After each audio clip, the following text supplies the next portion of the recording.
et sa majesté en soumettant son être à un corps humain, mais il a vécu avec l'homme. Non seulement il a partagé ses misères, ses chagrins, sa pauvreté et ses souffrances, mais il s'est humilié jusqu'au bout et jusqu'à mourir sur une croix. Sa mort, plus qu'héroïque, est sans précédent. Il n'y a aucun moyen de comprendre comment Dieu, si grand et si puissant, si saint et si pur, voudrait donner sa vie pour l'homme mauvais et indigne qui ne l'a jamais cherché, le juste pour les injustes. Cet événement a tellement ébranlé le ciel qu'il est devenu sombre et a fait trembler la terre à tel point que même certains morts sont sortis de leur tombe. Car par ce sacrifice l'homme est libéré des chaînes du péché, la mort et son aiguillon sont engloutis. L'enregistrement des décrets contre lui est aboli et l'homme a la possibilité de retourner à la place qui lui revient en aidant. Du haut de la croix, le Seigneur parle une fois de plus au monde, pas derrière une chaire, sur une estrade ou une estrade mais pendu à une croix, souffrant, blessé et saignant. Analysons 5 de ces phrases ce soir. 1. Père, pardonne-leur parce qu'ils ne savent pas ce qu'ils font. Et Jésus dit, Père, pardonne-leur, parce qu'ils ne savent pas ce qu'ils font. Et ils se partagèrent leurs vêtements en tirant au sort. Luc 23, 34. Les coups de fouet, les gifles, la couronne d'épines, les clous, sa nudité, la lance blessait son corps. Insultes, expressions de mépris et de ridicule, moquerie et sarcasme. Ils ont blessé et déchiré son cœur, transpercé, enclavé et détruit son âme même. Quel genre de personne se moquerait d'un mourant, qui serait assez indolent pour mettre du sel sur des plaies ouvertes? À quel point est-il vil et pervers de parler avec mépris à quelqu'un qui est lié par la douleur, qui se moquerait d'une personne assise sur la chaise électrique, ou qui pointerait du doigt et se moquerait d'un criminel qui a la corde de potence autour du cou. Jacques dit que la langue est comme le feu, qui, dans de telles circonstances, est capable non seulement de pardonner mais aussi de demander pardon pour eux. Nous avons tous, à un certain moment, fait l'expérience des calomnies, des moqueries, des insultes, du mépris, qui détruisent l'âme. 4. Mon Dieu, pourquoi m'as-tu abandonné vers la 9e heure? Jésus s'écria d'une voix forte en disant, Élie, Élie, lama sabachthani. C'est, mon Dieu, pourquoi m'as-tu abandonné? Matthieu 27, 46. La 9e heure équivalait à 15 heures. Jésus avait été crucifié à la 3e heure ou 9 heures de l'après-midi. N'attendez pas qu'il soit trop tard. Devenez membre de la chaîne Today et bénéficiez de réconfort et de soutien dans les moments difficiles. Cliquez sur le lien dans la description de la vidéo. Mardi 9 avril 2024, page 1. Demain. Lorsque le Christ prononça ces paroles, il était déjà crucifié depuis 6 heures. 6 heures de douleur intense, 6 heures de souffrance indescriptible, 6 heures où le vrai Dieu était comme un vrai homme. Sans aucun doute, de toutes les phrases qu'il prononcera sur la croix, celle-ci est la plus profonde et la plus mystérieuse. Jésus les prononce en araméen, la langue que parlait de son temps tout enfant juif puisque chaque enfant, en plus de l'hébreu, parlait latin, grec et araméen. L'araméen était la langue maternelle qu'il avait apprise étant enfant, et c'est en araméen qu'il s'adressa à la fille de Jaïru lors de sa résurrection. Il a enduré les coups et est resté fort face aux jugements moqueurs qui ont été portés contre lui. Il a regardé en silence tous ceux qu'il aimait s'enfuir. Il ne s'est pas plaint lorsque les insultes lui ont été adressées, ni n'a crié lorsque les clous lui transperçaient les mains, mais quand Dieu tourna la tête, c'était plus que ce qu'il pouvait supporter. Mon Dieu, le cri vient des lèvres gercées et gonflées, le cœur sacré est brisé. Il n'y a rien de plus terrible pour ceux qui ont expérimenté la présence de Dieu que de le quitter. David a dit, ne me retire pas ton Esprit Saint. Le Christ a éprouvé dans sa propre chair la solitude la plus intense, l'oubli le plus cruel et l'abandon le plus extrême. Il sait ce que ressentent les hommes impies. Il sait ce que ressent l'homme de Dieu lorsqu'il traverse le désert de la solitude, car nous n'avons pas de souverain sacrificateur qui ne peut sympathiser avec nos faiblesses, mais quelqu'un qui a été tenté de toutes les manières, comme nous, mais sans péché. Approchons-nous donc avec confiance du trône de la grâce, pour obtenir miséricorde et trouver la grâce pour une aide opportune. Hébreux 4, 15,16. Il peut comprendre l'homme qui pleure le départ de son épouse et demande, mon Dieu, pourquoi? Il peut comprendre le vieil homme solitaire qui, dans un coin abandonné, oublié de ses enfants, demande, mon Dieu, pourquoi? À l'enfant qui pleure avec seulement le souvenir de ses parents lorsqu'il demande, mon Dieu, pourquoi? 5. J'ai soif après cela, Jésus, sachant que tout était déjà terminé, dit, pour que l'écriture s'accomplisse. J'ai soif. Jean 19, 28. Physiquement, il avait raison d'avoir soif parce que, le jeudi, il a instruit, préparé et célébré la Pâque, il a lavé les pieds des disciples, il a prononcé un grand discours, la prière de Gethsémani où sa sueur était comme des gouttes de sang. L'arrestation. Gethsémani vendredi. Tôt le matin, il fut soumis à 3 procès juifs devant Anne,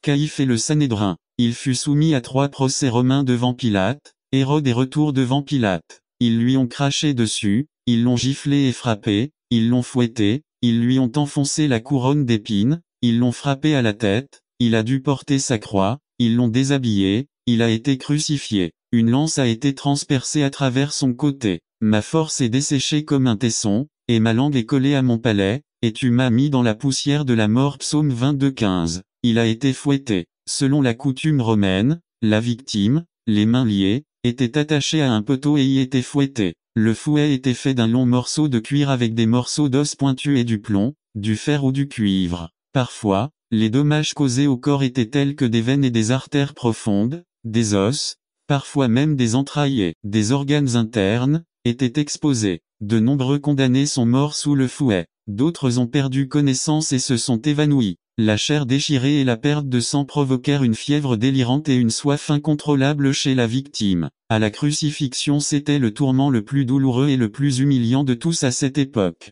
La mort par crucifixion était si terrible qu'elle ne s'appliquait qu'aux esclaves et aux étrangers. Jamais à un citoyen. N'attendez pas qu'il soit trop tard. Devenez membre de la chaîne Today et bénéficiez de réconfort et de soutien dans les moments difficiles. Cliquez sur le lien dans la description de la vidéo. Mardi 9 avril 2024, page 2 roman. Le condamné était obligé de porter sa croix jusqu'à ce qu'il atteigne l'endroit désigné, lui faisant emprunter le chemin le plus long possible. On lui fit parcourir le plus grand nombre de rues pour montrer et annoncer son crime et sa sentence. C'était pour donner une leçon au peuple et d'autre part pour que les gens, en le voyant, dans cet état, s'il y avait quelqu'un qui pouvait l'aider ou témoigner en sa faveur, soit encouragé à le défendre et s'il parvenait à prouver son innocence, le prisonnier serait acquitté de la mort. Le prisonnier était fouetté en cours de route, afin de le maintenir debout. Une fois arrivé à l'endroit indiqué, il fut allongé sur le sol, ses bras furent attachés à la poutre horizontale et des clous de 6 pouces de long et d'1 pouce de large furent insérés dans ses mains et ses pieds. Ensuite, la croix était soulevée à l'aide de cordes et tout le poids du condamné restait suspendu, en appuyant sur les clous. Le condamné mourut finalement des suites de saignements, de soif, de déshydratation due à la chaleur intense ou à la fièvre résultant de ces horribles tourments. B. La soif de justice. Celui qui a dit, celui qui a soif, viens à moi et bois a souffert la soif pour étancher la nôtre. Celui qui a dit un jour, bienheureux ceux qui ont faim et soif de justice car ils seront rassasiés. Le fait est qu'il a ressenti cette soif avant même d'être sur la croix, avant même les clous, avant la couronne d'épines, avant les cils dans son dos, avant de venir dans ce monde et de naître de la Vierge. Cette soif est née dans le jardin d'Éden lorsque l'homme qui l'avait formé de ses mains est tombé en proie au péché et a été blessé par son mal. Cela augmentait en contemplant la dégradation humaine, cela grandissait encore plus en voyant l'homme se vautrer dans sa misère, adorer les créatures devant le Créateur, sacrifier aux idoles et appeler les images son Dieu. Il avait soif de revoir l'homme tel qu'il l'avait formé. Le Seigneur continue de dire j'ai soif lorsqu'il contemple une humanité éloignée de lui, les nations se livrant au péché et le rejetant. Il a soif quand il voit la condition des familles, les maisons détruites, les femmes qui pleurent, les enfants oubliés, les hommes dépravés et inconscients, les parents qui tuent leurs enfants avant la naissance et après la naissance, les enfants qui tuent leurs parents, les hommes et les femmes pervers qui quittaient l'usage naturel et enflammaient des passions honteuses, des hommes avec des hommes et des femmes avec des femmes, divorce ou plus de gens, divorce que se marient, voire ceux qui prétendent savoir ils nient Dieu davantage par leurs actions, envers des gens qui s'inquiètent davantage des choses terrestres que des choses spirituelles, comme si le Christ ne revenait jamais, oubliant et négligeant la famille, les enfants et Dieu 6, c'est fini quand Jésus eut pris le vinaigre, il dit, c'est fini. Et il baissa la tête et rendit son esprit. Jean 19:30. Jésus a été cloué sur la croix entre 9 et midi du matin et est mort entre 3 et 4 heures de l'après-midi, précisément au moment de la prière principale de la journée, au moment du sacrifice du soir et lorsqu'il était l'agneau pascal étant tué. Après toutes ses peines et ses fatigues, sa vie était encore entière en lui et son caractère était fort. L'une des premières choses qu'ils abandonnent même en mourant est leur voix. Lorsque la langue est faible et essoufflée, il est difficile de balbutier quelques mots entrecoupés, et encore plus difficile de les entendre de loin. Mais le Christ, précisément au moment où il expirait, a parlé comme celui qui est au pouvoir de toutes ses puissances. N'attendez pas qu'il soit trop tard. Devenez membre de la chaîne Today et bénéficiez de réconfort et de soutien dans les moments difficiles. Cliquez sur le lien dans la description de la vidéo. Mardi 9 avril 2024 page 3 Force, pour nous donner celui qui a donné la permission à la mort de s'approcher. Avant de mourir, il baissa volontairement la tête, se livrant ainsi entre les mains de la mort sans manifester la moindre peur. Les autres évangiles disent qu'il poussa un grand cri. Cette phrase dans l'original est un seul mot et communique le triomphe et non la défaite. 7. Père, entre tes mains je confie mon esprit. Alors Jésus, criant à haute voix, dit, Père, entre tes mains je remets mon esprit. Et ayant dit cela, j'ai expiré. Luc 23, 46. Cette phrase se trouve dans le psaume 31, 5 avec seulement le mot Père ajouté. Ce verset était la prière que chaque mère juive enseignait à son fils avant de s'endormir. Pour le professeur, la mort n'était qu'un rêve. Lazare, fille de Jaïru, il allait juste dormir pour se réveiller dimanche. De même, ce psaume 31 se termine en disant, Soyez forts, vous tous qui vous attendez au Seigneur et laisse ton cœur reprendre son souffle. 31-24 C'est vendredi mais dimanche arrive. Les pharisiens lui dirent, si les rois d'Israël, qu'il descende maintenant de la croix, et nous croirons en lui. Les gens se moquaient en disant, vous sauvez les autres et vous ne pouvez pas vous sauver vous-même. Les voleurs l'insultèrent en disant, si tu es fils de Dieu, descends de la croix. Les disciples le quittèrent croyant que tout était fini. Sa mère pleura inconsolable, sentant que la vie elle-même la quittait. Satan se réjouit et les démons se réjouirent parce qu'ils avaient tué Dieu. Ceux qui passaient l'insultaient en secouant la tête. Regardez-vous, vous avez dit que vous démoliriez le temple et que dans 3 jours vous le relèveriez. Tout était défavorable, tout était gris, il n'y avait aucun espoir, il n'y avait aucune issue. Dieu fait chair était mort. C'est vendredi mais dimanche arrive. N'attendez pas qu'il soit trop tard. Devenez membre de la chaîne Today et bénéficiez de réconfort et de soutien dans les moments difficiles. Cliquez sur le lien dans la description de la vidéo. Mardi 9 avril 2024 page 4 Sel et lumière résumé. Que signifie être le sel et la lumière du monde? Trouvez la réponse dans ce sermon. Par Ralph Mandé. Sel et lumière, vous êtes le sel de la terre. Mais si le sel perd sa saveur, avec quoi sera-t-il salé? Il ne sert plus à rien, sinon à être chassé et piétiné par les hommes. Tu es la lumière du monde. Une ville située sur une montagne ne peut pas être cachée. Matthieu 5 13,14 Le sel dans le monde ancien. Le sel dans les temps anciens avait une grande valeur. Dans de nombreux endroits le paiement se faisait avec du sel salaire. Les Grecs la considéraient comme divine. Les Romains avaient un dicton qui disait rien n'est plus utile que le soleil et le sel. Et tu assaisonneras de sel tout sacrifice que tu présenteras, et tu ne feras jamais manquer dans ton offrande le sel de l'alliance de ton Dieu. Dans chacune de vos offrandes, vous offrirez du sel. Lévitique 2:13 Je vous exhorte, frères, par les compassions de Dieu, à offrir vos corps comme un sacrifice vivant, saint, agréable à Dieu, ce qui est votre culte raisonnable. Romains 12:1. Le sel était un symbole de pureté. Le sel était lié à la pureté. Les Romains le considéraient comme le plus pur de tous, car il provenait du plus pur, du soleil et de la mer, et était offert aux dieux en offrande par de nombreuses cultures de pureté. Pilate a dit de Jésus, « Je ne trouve aucun défaut chez cet homme ». Les pharisiens pouvaient critiquer Christ. On disait de lui, « Il a été tenté de toutes les manières, mais sans péché ». Le Seigneur lui-même a dit « Soyez saints comme je suis saint ». Paul a dit, « Tout ce qui est vrai, tout ce qui est honnête, tout ce qui est juste, tout ce qui est pur, tout ce qui est beau, tout ce qui mérite une bonne réputation. S'il y a une vertu, s'il y a quelque chose qui mérite d'être loué, pensez-y d'eux. Le sel a une saveur différente de toute saveur. Le sel a un goût particulier. Les officiers dirent de Jésus, jamais un homme comme celui-ci n'a parlé. Il est différent. Le pharisien Nicodème a dit, nous savons que Dieu est bon parce que personne ne peut faire les signes que vous faites. Pierre dit, vers qui irions-nous, si seulement tu as des paroles de vie éternelle. Le Seigneur était différent. 3. Le sel conserve de la corruption. Le sel était un conservateur. 4. Le sel donne de la saveur à tout ce qui est mélangé avec donne de la saveur aux choses. N'attendez pas qu'il soit trop tard. Devenez membre de la chaîne Today et bénéficiez de réconfort et de soutien dans les moments difficiles.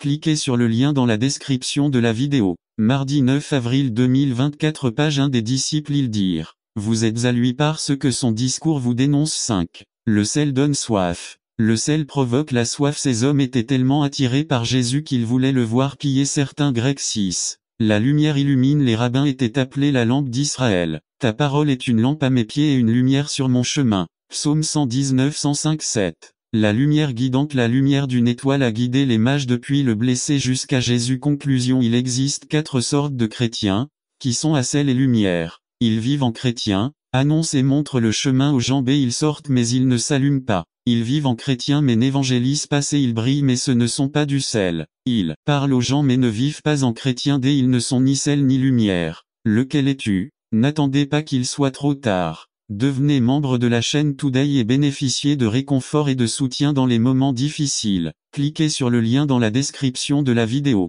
Mardi 9 avril 2024, page 2, fait sur la prière résumée. Le premier sermon de la série Tout sur la prière par Ralph Mandé. Prière. Vous demandez et vous ne recevez pas, parce que vous demandez mal, vous priez en demandant de dépenser pour vos plaisirs. Jacques 4, 3. Introduction. Qu'est-ce que la prière? Pourquoi devrions-nous prier? Comment priez-vous? Ces questions et bien d'autres sur la prière errent dans l'esprit de chaque nouveau converti. Malheureusement, les réponses satisfaisantes sont très rarement trouvées. Ce qui est encore plus regrettable est que des idées erronées ou déformées soient acquises concernant la pratique la plus belle et la plus importante de tout chrétien. En utilisant la parole de Dieu, nous essaierons de clarifier, d'expliquer et de répondre à vos doutes et questions sur la prière au cours des prochaines semaines. 1. Qu'est-ce que la prière? La prière ne consiste pas simplement à demander à Dieu. Beaucoup de personnes qui s'approchent de Dieu dans la prière le font comme s'il était un Père Noël qui attend de recevoir la liste de nos demandes pour y répondre. Tout ce qu'ils font, c'est demander et demander. Ils commencent leur prière en demandant et la terminent en demandant. Bien qu'il y ait une place pour demander à Dieu dans la prière elle-même ne devrait pas se limiter à simplement demander à Dieu. Vous demandez et vous ne recevez pas, parce que vous demandez mal, vous priez en demandant de dépenser pour vos plaisirs. Jacques 4, 3, 2. La prière n'est pas une prière. La plupart des gens ont appris à prier en répétant encore et encore une prière écrite par quelqu'un. Cependant, le concept biblique de la prière est très différent. Le mot prier signifie parler, dialoguer, communiquer ou parler. Prier Dieu signifie alors parler à Dieu, communiquer avec lui, dialoguer ou discuter avec lui. Par la prière nous communiquons avec Dieu, nous exprimons ce que nous ressentons, nous nous rapprochons de lui et de son cœur. Et lorsque vous priez, n'utilisez pas de vaines répétitions, comme les païens. Matthieu 6, 7, 3. La prière est vitale pour notre âme. La prière est aussi importante pour le chrétien que la respiration l'est pour les poumons.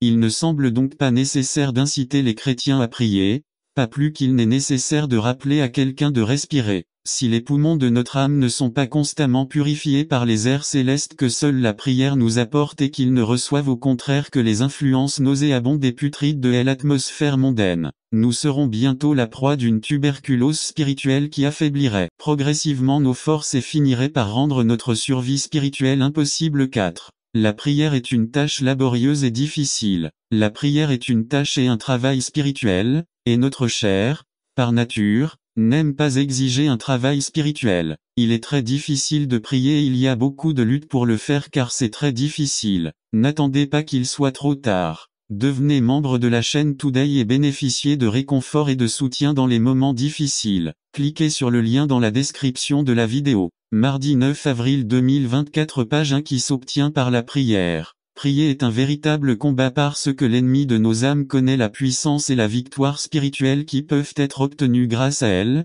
C'est pourquoi il est si opposé à ce que nous prions comme nous devrions prier. Il fera tout ce qu'il peut pour vous empêcher de prier. Soyez vigilants et sachez que lorsque vous vous préparez à prier et encore plus lorsque vous commencez à prier, Satan vous attaquera, il attaquera votre corps, vous rendant fatigué, somnolent ou paresseux. Il bombardera votre esprit de mauvaises pensées et sèmera le doute et le découragement dans votre cœur. Il fera tout cela et peut-être davantage pour vous empêcher de prier. Et étant à l'agonie, il pria plus intensément et sa sueur était comme de grosses gouttes de sang qui tombaient à terre. Luc 22, 44. Car nous n'avons pas à lutter contre la chair et le sang, mais contre les principautés, contre les puissances, contre les princes des ténèbres de ce monde, contre les armées spirituelles de la méchanceté dans les lieux célestes. Éphésiens 6, 12, 5. Vous pouvez apprendre à prier. Il est de la plus haute importance que tous ceux qui veulent apprendre à prier acceptent cette vérité simple mais incontournable. En priant, vous apprenez à prier. C'est un fait très remarquable que Jésus n'a jamais appris à ses disciples à prêcher ou à guérir et qu'il se préoccupait plutôt de leur apprendre comment prier. Dans la prière, il y a une source inépuisable de pouvoir et de sagesse. La semaine prochaine, nous donnerons 8 raisons pour lesquelles nous devrions prier. N'attendez pas qu'il soit trop tard. Devenez membre de la chaîne Today et bénéficiez de réconfort et de soutien dans les moments difficiles. Cliquez sur le lien dans la description de la vidéo. Mardi 9 avril 2024. Page 2 Comment prier résumé. Ceci est le sermon numéro 4 de la série Tout sur la prière par Ralph Mandé. Comment priez-vous? Les disciples du Seigneur lui ont posé cette question, à laquelle il a répondu par ce que nous appelons le Notre Père. Cette prière n'est pas simplement une prière comme beaucoup la prennent et la pratiquent, mais plutôt un guide où il indique les étapes à suivre et les éléments qui doivent être présents dans nos prières, et chaque phrase de cette prière nous donne la ligne directrice à suivre. C'est pourquoi vous prierez ainsi. Notre Père qui es aux cieux, que ton nom soit sanctifié, ton royaume viendra, que ta volonté soit faite sur la terre comme au ciel. Donne-nous aujourd'hui notre pain quotidien,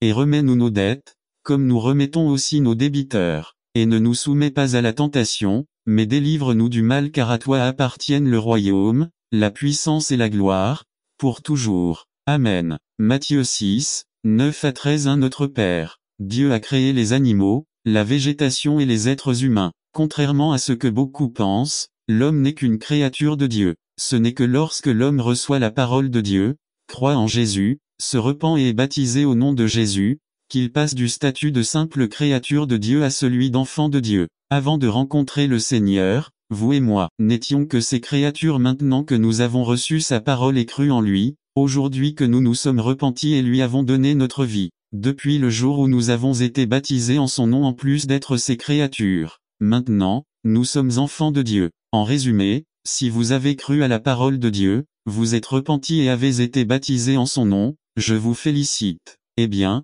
vous êtes maintenant un enfant de Dieu. Mais à tous ceux qui l'ont reçu, à ceux qui ont cru en son nom, il a donné le droit de devenir enfant de Dieu. Jean 1,12. Maintenant, en tant qu'enfant de Dieu, vous avez des droits que vous n'aviez pas auparavant en tant que créature. Seuls les enfants de quelqu'un peuvent l'appeler père. C'est un droit réservé aux enfants. Désormais, en tant qu'enfant de Dieu, vous pouvez vous approcher de Dieu comme un enfant s'approche d'un père aimant, tendre et compatissant. Être enfant de Dieu signifie que nous pouvons nous approcher du Père avec confiance sans crainte ni préjugés. Au fil des années, on nous a inculqué une image de Dieu déformée par rapport à la réalité. Pour beaucoup, Dieu est un vieil homme en colère, un fouet à la main, qui attend juste que nous commettions une erreur pour pouvoir nous punir. Pour d'autres, Dieu est un monarque distant et froid, indifférent à nos besoins. La réalité est que le Seigneur nous aime tellement que pour communier avec nous, il a donné sa vie en mourant sur la croix du calvaire. Jean 3,16. Sa mort a détruit le mur du péché qui nous séparait de lui,